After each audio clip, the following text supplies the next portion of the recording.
at 6. Developing now at 6, we are learning more about a nonverbal teen that was found in Midland. A press conference was held today as officers are still searching for his family, now 5 days after he was found. Good evening, everybody. Thank you for joining us tonight. I'm Carson Bush-Jost. And I'm Madeline Bierster. ABC Big 2's Rachel Hallam joins us live outside Midland Police Department now. Yeah, Rachel, Midland PD is trying to spread the word about this young boy to get more help from the public to find his family. Yeah, police say when the nonverbal teen, who they believe was found on Sunday between 3 and 4 in the afternoon, they immediately tried searching for his family. And as of today, they have yet to identify the boy himself, let alone his family.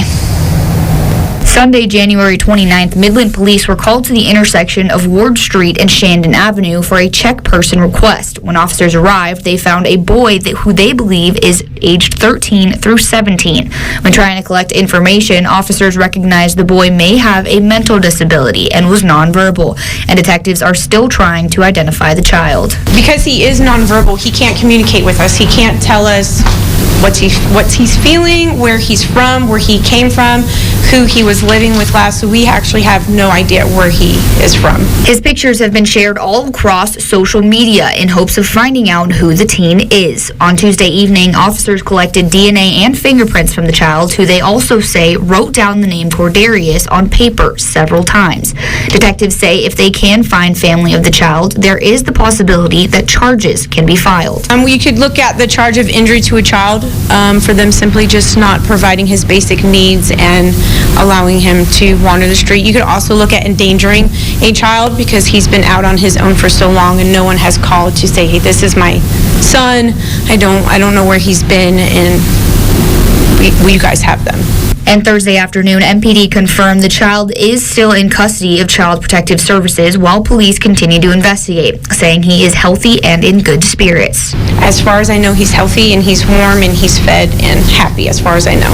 MPD hopes by continuing to spread the child's pictures across the internet, they can find his family as soon as possible. I hope it gets out as widely as possible so that way we can find maybe a cousin, an aunt, a sibling, a step-sibling, mom, dad, grandma, grandpa, anyone who recognizes him.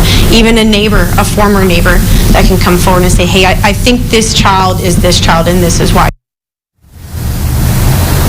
MPD is also asking for any additional camera footage that anyone in the area might have. They ask that if you do live in that area of Ward Street and Shandon Avenue and surrounding streets, that you send any camera footage you may have of the child to the email of the head detective Alonzo at jalonzo@midlandtexas.gov. Now, MPD says, as for the rumors spreading around social media that the child could be the child missing Florida since 2009, detectives say there is no connection between these two cases. Now, however, they are in contact with the sheriff's department in the area to ensure that they are not the same child, and DNA samples have been sent down to Florida for comparison. Reporting live in Midland, Rachel Hallam, ABC Big 2 News.